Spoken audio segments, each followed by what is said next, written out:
Uh, Welcome, everybody. Welcome back. We are.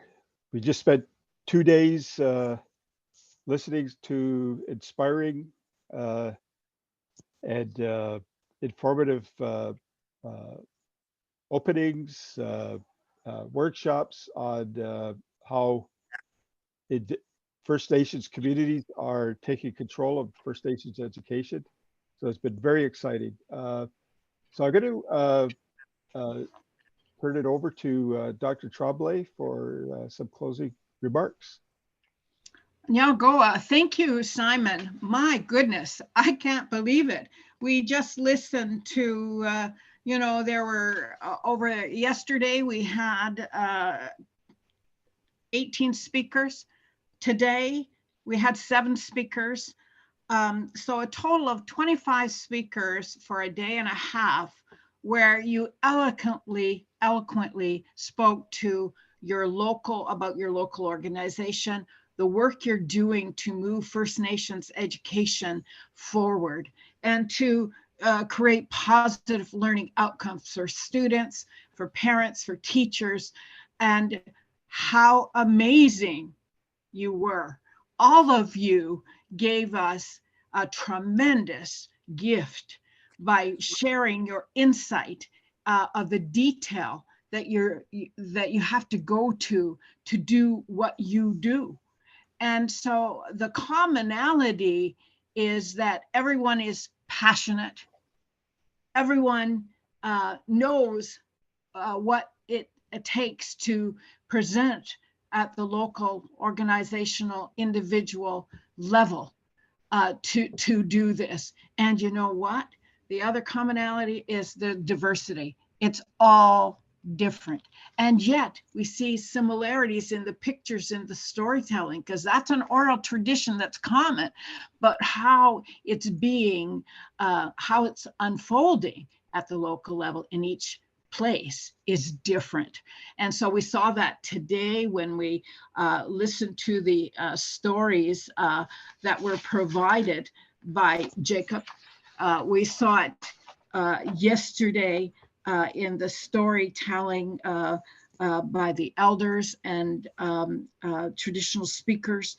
And I want to tell you that I'm just so overwhelmed and pleased and delighted and happy. It brings me joy as a Haudenosaunee woman to hear all of this happening in places where you belong, where you're rooted, where you're connected to place, and your stories and your vision and your ceremonies and your traditions are brought forward. So I want to acknowledge all speakers.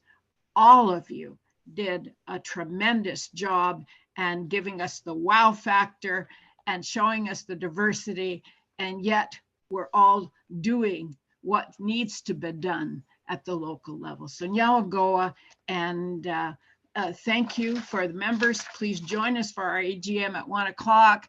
And those are my closing comments. Okay, thank you very much, Paulette. So we're going to have a closing by Geden Degelo, Mike Mitchell, with these closing words. Mike?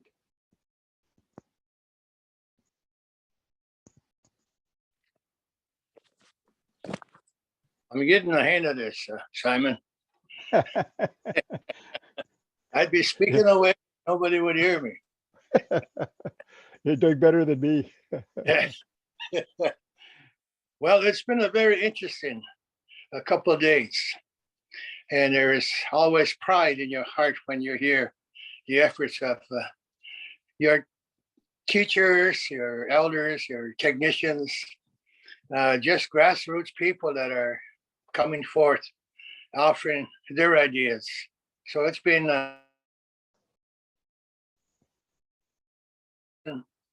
and it makes your heart proud. That kind of communication, that kind of effort. And we have come to that time where we have to pack our stuff and head back to our lodges. And so I offer these words in my own language as a closing. Ona dua yara. Dice ci do an horado, nessa way disso. Neji ni yo to haki. Agwego no what he was so. Chego yo te haki. Dana da ci do an horado, agwego neji da se vai. Negan hora dumchara. You don't haki sego. Da ci do an horado nessa way disso. Signore ni ci sta hanji hunjade. Genoni gane garun. Genoni humjade.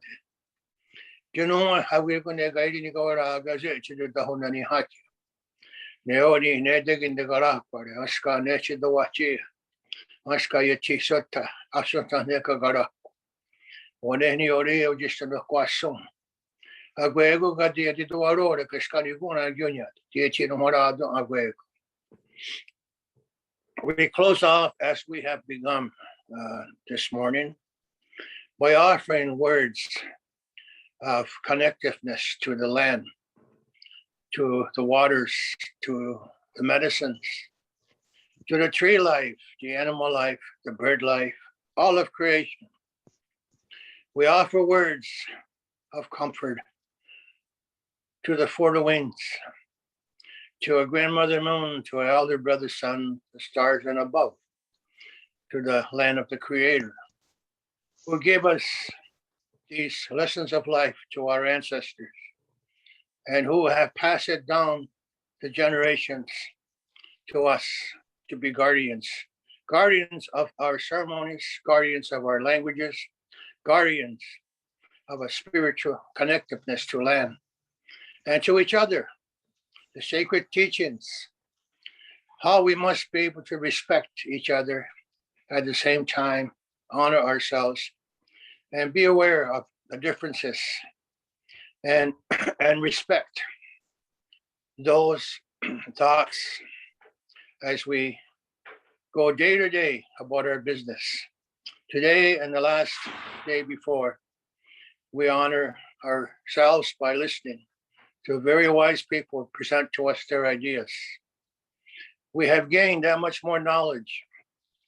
And so we offer our thanksgiving to all of creation, to the land, to the water, to the medicines, to the spirit guardians that watch over our individually, families, community, and overall nation.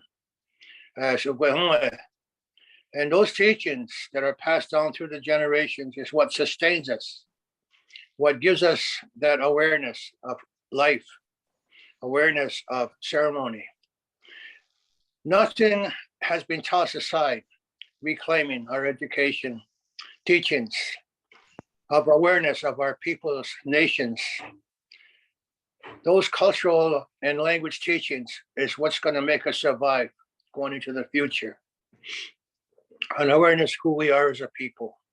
So with these thoughts, we honor today ourselves. We thank each and every one of you for attending. And that concludes today's closing Thanksgiving to all of creation and to each other. Tony Gawanaga, down there too. Yeah, we go. I don't know if you feel like me, but I always feel a little sad. I don't know if that's the proper word for it.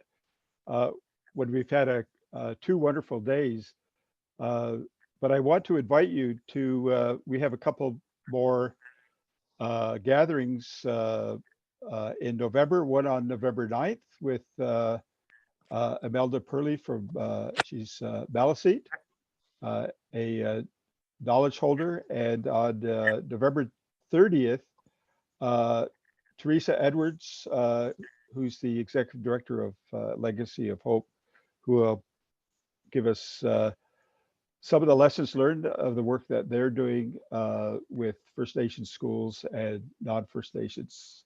So those of you who are members of FNEAA, there's a annual general meeting at 1 o'clock. Look forward to seeing you there. And Dawa Mike, Dawa everybody, and all the people that have worked so hard to make this a success. Okay.